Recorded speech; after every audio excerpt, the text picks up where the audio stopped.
Fertility సెంటర్‌కి వస్తే only IUI, IVF ఈ 2 ట్రీట్మెంట్సే ఉంటాయా?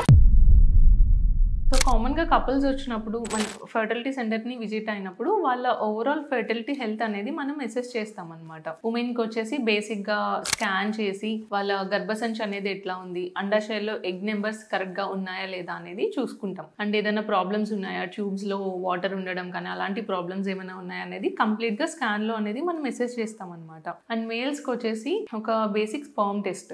స్పర్మ్ టెస్ట్‌లో స్పర్మ్ కౌంట్ ఎలా ఉంది, కర్లీ కణాల కౌంట్ ఎలా ఉంది, అండ్ ఏదైనా స్పర్మ్ మార్ఫాలజీ అంటే చూడడానికి నార్మల్గా ఉన్న స్పర్మ్స్ ఉన్నాయా లేదా అనేది మనం ఈ సిమెన్ అనాలిసిస్ లో చెక్ చేస్తాం అనమాట. బేసిక్ గా ఒక కపుల్ విజిట్ అయ్యారంటే ఫస్ట్ వాళ్ళకున్న ప్రాబ్లం అనేది మనం ఎవాల్యుయేట్ చేస్తాం. దాన్ని బట్టి మనం ట్రీట్మెంట్ అనేది సజెస్ట్ చేయడం జరుగుతుంది. సో ఓన్లీ ఐయుఐ, ఐవీఎఫ్ అట్లా కాకుండా ఇంకొంతమందికి ఏంటంటే ట్యూబల్ బ్లాక్ ఉండొచ్చు. మైల్డ్ ట్యూబల్ బ్లాక్స్ లో మనం ఏంటంటే హిస్ట్రోలాప్రోస్కోపీ అనేది ఉంటుంది అనమాట. సో ఇంకా అండాశయాల్లో కొంతమందికి ఎండోమెట్రియోటిక్ సిస్ట్ అంటాము. సో వాళ్ళకున్న ప్రాబ్లం బట్టి మనం ఇలాంటి సర్జరీస్ కానీ ఈ ఎండోమెట్రియోసిస్ ఉంటే ఆ సిస్ట్ రిమూవల్ కానీ సజెస్ట్ చేయడం జరుగుతుంది.